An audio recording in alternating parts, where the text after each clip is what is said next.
Away! A fiery horse with the speed of light, a cloud of dust, and a hearty hi-yo Silver, the Lone Ranger.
With his faithful Indian companion Tonto, the masked rider of the plains led the fight for law and order in the early western United States.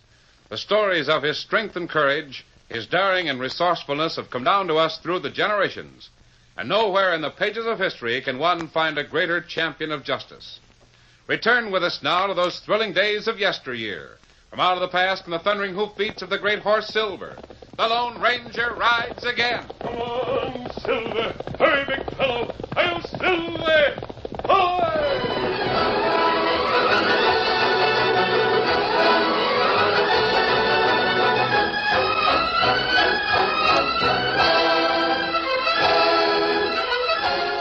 The Lone Ranger, with his nephew Dan Reed and their faithful Indian companion Tonto, had stopped by the famous Wagon Wheel Ranch to rest their horses and talk with an old friend, genial Dave Adams, and his niece Sally. By Ginger, I don't know when I've enjoyed myself so much.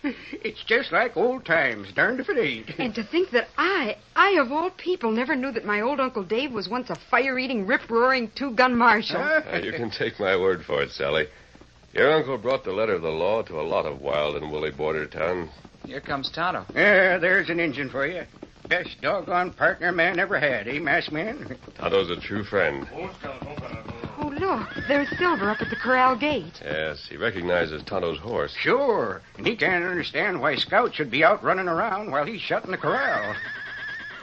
Well, I think he does understand, Dave. At any rate, he's there because he wants to be. Huh? How do you mean? Well, perhaps I should say he's there because I told him to stay there. Don't worry. If Silver wanted out of that corral, he'd get out. Yeah? Well, let me tell you something, young feller. That corral's built out of 5-inch Osage poles, see? And them poles wired double with 9-gauge wire. There ain't a horse alive could break out of there. Silver'd come right over the top of those bars if he wanted to. Sure, and I could fly over that barn yonder if I wanted to. Only I don't want it bad enough. Oh, goodness, what an argument. Just for the sake of the argument, Dave, I'm inclined to agree with Dan. What? Hello, Tonto. Oh, Tonto. Now, looky here. I'd be the first one to say that Silver's the greatest horse that ever lived, see? And I reckon I can whip the man that says different. But the top pole on that corral fence lacks just 2 inches of being 7 feet off in the ground. 6 feet 10 inches, huh? You darn well betcha. And I'll bet all the tea in China there ain't a horse alive can jump out of there. You plenty wrong. Corral not hold Silver if him want to get out. What? You too, Tonto? Well, I'll believe it when I see it. All right. Then watch. Look at Silver watching the Lone Ranger. Silver. Here, boy. Come on, big fellow. He's running the other way. Look, now he's galloping straight at the fence.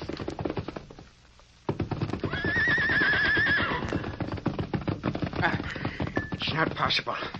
I can't believe it. Oh, Silver, You magnificent creature. Good boy, Silver. Here, I gotta sit down. Whew. Could a fella buy that horse for $10,000? You know better than that, Dave. Well, yeah, sure. You couldn't buy Silver for 10 times 10,000. You know, there's a horse running wild on the North Range. You ought to see him. He's just about the size of Silver. He's wild and beautiful. Oh, you talk about Red Stallion, white star on forehead. That's the one, Tonto. We've been trying to catch that horse for 4 years. And it's like, it's like trying to throw a rope on your own shadow. Oh, him plenty fine animal. Well, he ain't to be compared with Silver, I reckon. But what a beauty. That devil's run me ragged. I'll bet he laughs when he sees me coming. You want Red Stallion? Want him? Why, man, I'd give a year's growth to catch that horse. Tonto go catch him for you. It can't be done, Tonto. Why, I'll bet you all the tea in China. Careful, Dave. Tonto's just as good at catching wild horses as Silver is at jumping a corral fence. Golly. Can I go along, Tonto? You've practically got the wild stallion on your hands, Dave.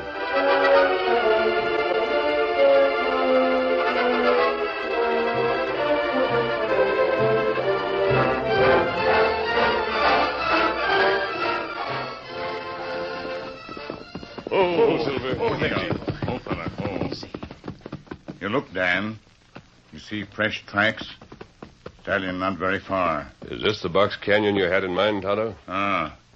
We built stout fence and gate cross mouth of canyon. Yeah, but how you drive the stallion through the gate? I'm not driving, Dan. Here. You look. See? What? Well, that looks like just a piece of red flannel. That's all it is. After we build good stout fence, we take red cloth up the far end of Box Canyon, see? Yeah. Tie red cloth and bush, where wild horse can see it from hills. Huh? Horse get plenty curious. Pretty soon, him come down in Box Canyon. It's an old Indian trick, Dan, that very seldom fails. The animal's curiosity compels him to investigate. Chances are, however, that if our stallion does show up, he'll have a large herd of mares with him. They'll all go in. Oh. One of us will be hidden in the rocks above the canyon entrance with a rope tied to the gate. When the stallion goes in, a quick jerk on the rope slams the gate shut. And then we have plenty wild horse.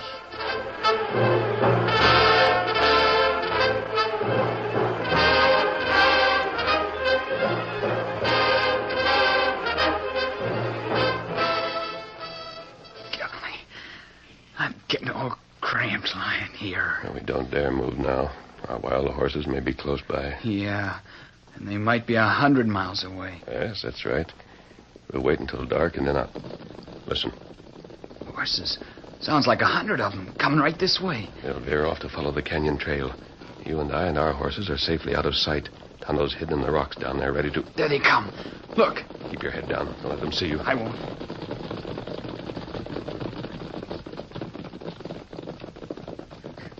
Look at that stallion. He really is a beauty. See? See how he keeps pushing the mares away from that canyon entrance? He's looking in every direction. He sees the red cloth. Look how he flings his head and prances around. That stallion is burning with curiosity. Yeah, he's going to be burning with a wagon wheel brand on his rump if he... Oh, there he goes. He's inside the gate. Why doesn't Tonto close it? Golly. Tonto's waiting for some of the mares to go in. But why? We only want the red stallion. Well, if the stallion were trapped in there alone, the rest of the herd would run away. Then the stallion would either break out or kill himself trying. As long as some of the herd is in there with him, he'll be a lot easier to handle. There's 4 of them in there now. 5, 6. Tonto's closed the gate. Come on, Dan. Here, Silver. Come on, boy.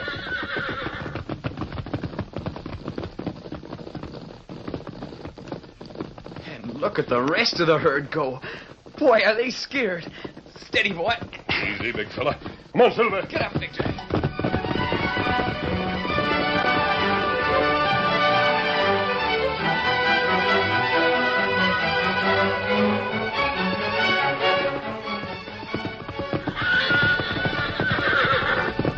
With the outlaw stallion plunging and fighting the ropes that bound him, the masked man and his friends delivered their prize to Dave Adams at the wagon wheel. Then, reluctantly, they said goodbye to Dave and Sally. The long summer days passed into weeks. Then, from different directions along the border, came rumors of the Red Horse Outlaw. There was little actual description of the outlaw himself, but on one point the stories all agreed. The man rode a magnificent giant of a horse, a fiery red stallion with a large white star in the center of his forehead. With the speed of disaster, the man appeared and vanished. A dozen traps were sprung, only to find the Red Horse Outlaw racing away, laughing at his pursuers. The only thing that'll stop that devil of a horse is a bullet. I've seen that red stallion run, and I ain't too sure a bullet can catch him. That's the trouble. The Red Horse Outlaw always leaves a plain trail for us to follow. Knows blamed well he can outrun anything on legs.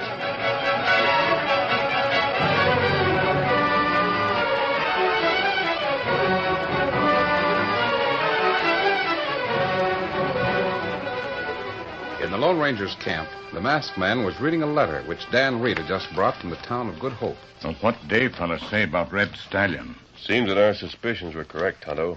Dave Adams hasn't seen the horse for 3 months. You mean someone stole him from the wagon wheel? Not exactly, Dan. And this letter explains how Dave happened to part with the horse. There wasn't a man in the place could handle that red devil. Finally, we entered him in the rodeo, and he crippled a dozen men. Then one morning, a fella come walking out of no place, up to the wagon wheel corral. He was carrying a saddle. Uncle Dave, look. Huh? Oh, stranger. Wonder what happened to his horse. Howdy, stranger. Howdy, mister. Reckon this be the wagon wheel, right? That's right. Looks like you might have had some trouble. Yeah, my horse broke a leg. Had to shoot him. Got a horse you can sell? Sure, got horses to sell. Or give away. Give away? Right there in the corral. It's the finest piece of horse flesh ever to set foot on the ranch. I'll give him to the man that can ride him. It looks like a mighty fine stallion. Now, what's the matter with him? Outlaw? No, I wouldn't say that. He just don't care to be rode. Now, over here I got a few horses you can look at. No, wait a minute. I've seen the horse I want. How much for the stallion? Now, look, partner. You take my word for it. That critter can't be handled. Now, you better pick How much? Huh? Oh, you're from Missouri, eh? Well, he's yours if you can ride him. Well, thanks, old-timer. Here, I can pay you that much for him. What? $500? Oh, that's very generous of you, but hadn't you better see if you can ride him first, Mr. Kalar, Jim Kalar. Don't worry, miss. I'll ride him right now. Someone will give me a hand to throw my saddle on him. Well, by golly, you sure talked like you knowed what you was doing. Oh, come on, Kalar. I'll help you saddle him. Did the stranger ride the stallion? Yes. Dave says the man rode that horse to a standstill. And then, like a flash of fire, the stranger and the red stallion raced away.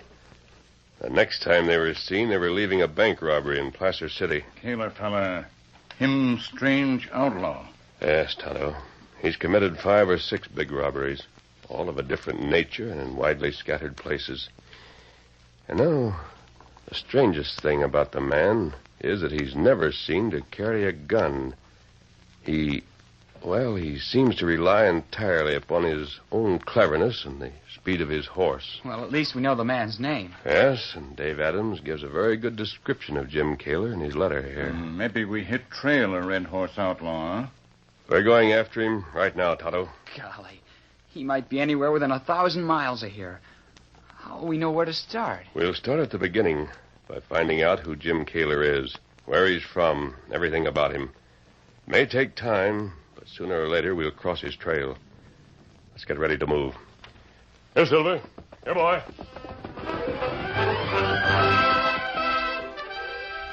The curtain falls on the first act of our Lone Ranger story. Before the next exciting scenes, please permit us to pause for just a few moments.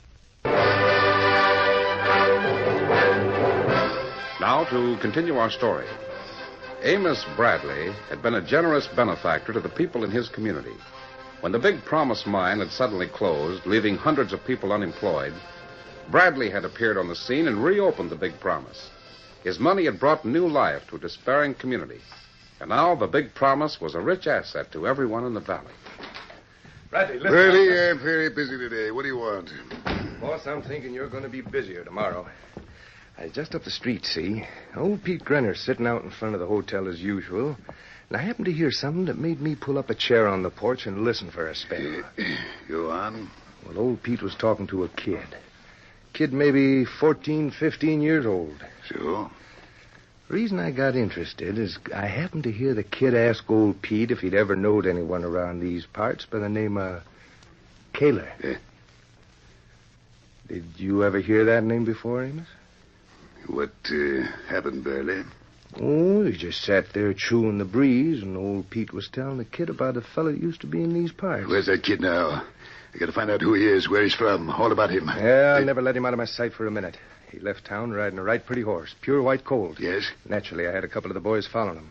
As soon as they get back, we'll know better what to do. Meanwhile, I thought maybe you'd better know about it. Whoa, Victor. Whoa, boy. Easy. Why all the hurry, Dan? Did you find out anything important? I found out plenty, sir. But there isn't time to explain right now. Listen, I was followed out of town. 2 riders. I'm sure it has something to do with the questions I was asking Pete Grenner. Grenner? Who's he? An old prospector. He remembers a man named Kalar. Knows a lot about him. Tonto, you and Dan get busy around the camp. Pretend you two are alone here. And let your visitors talk if they care to. Dan. Tonto won't saddle Victor for you. Do not watch brush where Lone Ranger hide. Here they come.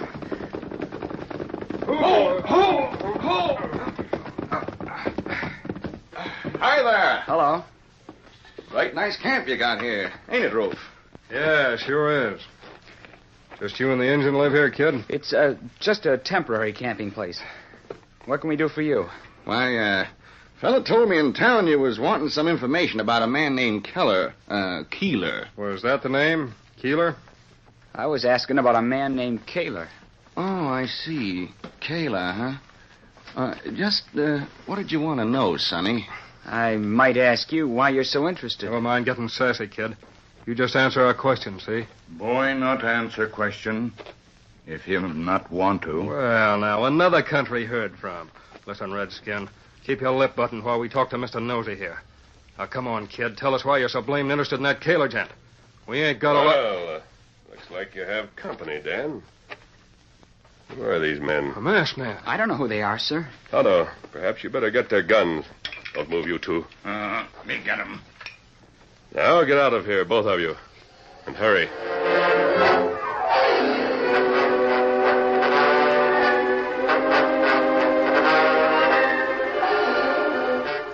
News that there were strangers in town inquiring about a man named Kalar was upsetting to Amos Bradley, and with good reason. It was late at night. The millionaire owner of the Big Promise mine paced thoughtfully up and down in the library of his home. There must be something behind it. Why would anyone, after all these years, be interested in Kalar? Why? Who's that in the other room? I'm one of the men who's interested in Mort Kalar. But he's dead. 15 years he's been dead. What are you wearing a mask for? You sent men to my camp this afternoon for information. That's what I'm after now. I don't... Why are you interested in Kalar? Mainly because of a man who's been seen in this section of the country recently. He's known as an outlaw. Rides a big red stallion. Maybe you're his partner, huh? No. Well, what's the connection between this red horse outlaw and Mort Kalar, who's been dead for 15 years? Bradley, the red horse outlaw is Mort Kalar's son. Does that mean anything to you? Not especially. Why should it? Because you're his next victim. You're loco. Am I? For weeks I've been gathering information. Would you like to know what I've learned? Go ahead. I've learned about a prospector who came into this valley some 20 years ago. He was broke, but on the verge of a great discovery. So he went to his friends to raise money. They grub-staked him. And for 5 years, this man searched for gold. He located a claim here in the valley. He called it the Big Promise.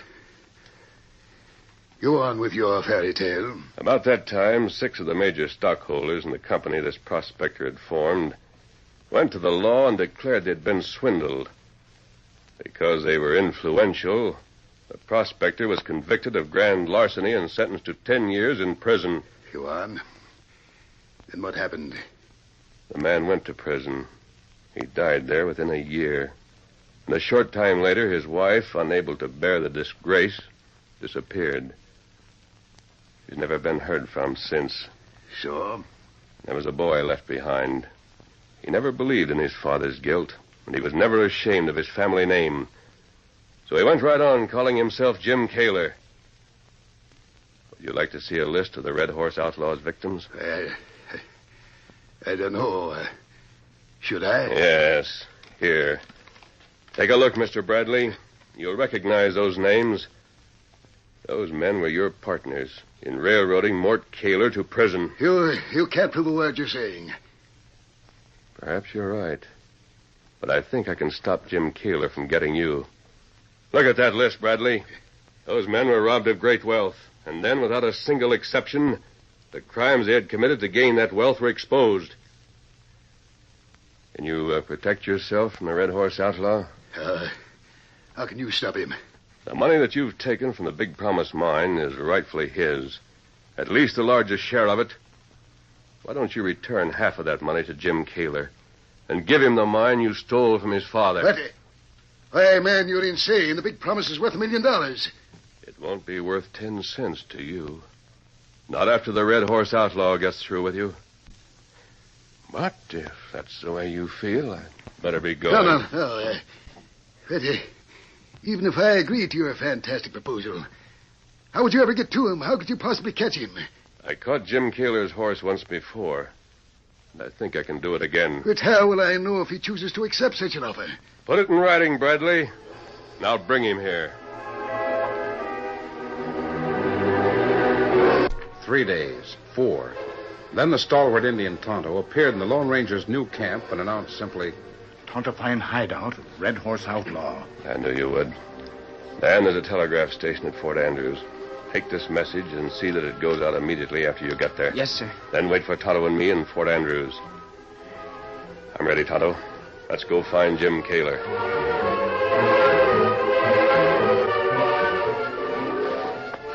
Up through the rolling foothills, across the high plateau, then into the wild, forbidding country, the masked man and Tonto rode steadily. It was late afternoon when the Indians signaled for a halt. Oh, fella. There, Kimosabe. Kalar fella just come in. The Red Stallion. He's seen our horses. Outlaw move plenty fast now. Not fast enough to get away from Silver. Tonto, meet me in town tonight at Amos Bradley's place. Try to find out who's there. I don't trust him. Tonto watch house plenty good. Come on, Silver. Responding to his master's command, the great white stallion leaped forward. A moment later, a startled figure in the camp below leaped upon the back of the huge red horse and raced away. Come on, boy. We're gaining on him. Faster, Silver. Faster. Up. Hurry. Pull up, Kalar. Drop your horse. Whoa there. Oh, Silver. Whoa, easy. Back now. Whoa. It would have to be you. The only man in the world who could catch me. The Lone Ranger. Well, I'm glad you didn't shoot. Thank you. I knew you were unarmed. And I knew you from the girl's description. Girl? What girl? The girl at the wagon wheel. She told me how you caught the Red Stallion. Well, you've got me. Now what? Let's go back to your camp, Kalar. I want to talk to you.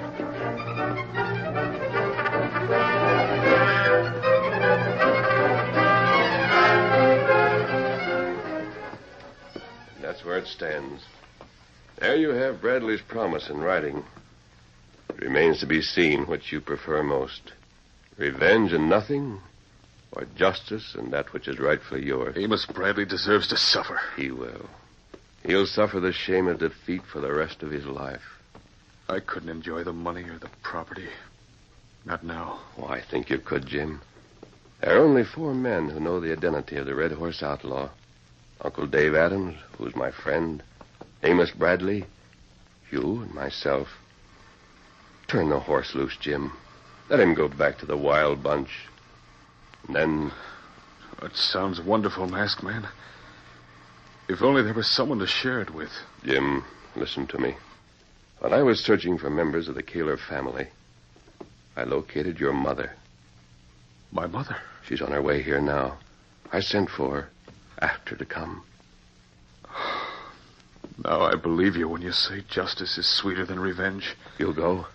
Will that horse carry double? Yes, Jim. All right. Come here, you red rascal.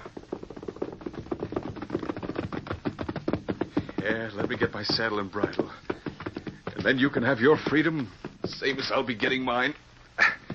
Saddle, now your bridle, boy. All right.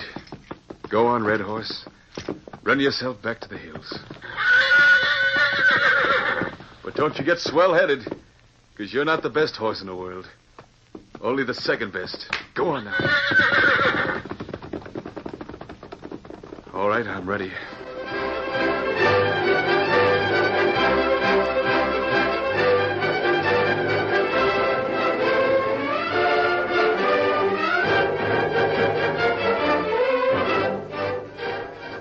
There you are, Jim. I wish you good luck from the bottom of my heart. You know, I had a plan. When you and the Lone Ranger showed up, I was going to have someone hidden here in the house to kill you both.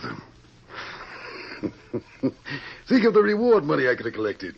But then, well, it's hard for a man to go against the kind of decency and common sense a masked man offers. Well, the big promise man is yours, son. Lock, stock, and barrel. Me, I'm heading for the Argentine. So long, and good luck to you. I'll still there. Aye!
The story you have just heard is a copyrighted feature of the Lone Ranger Incorporated.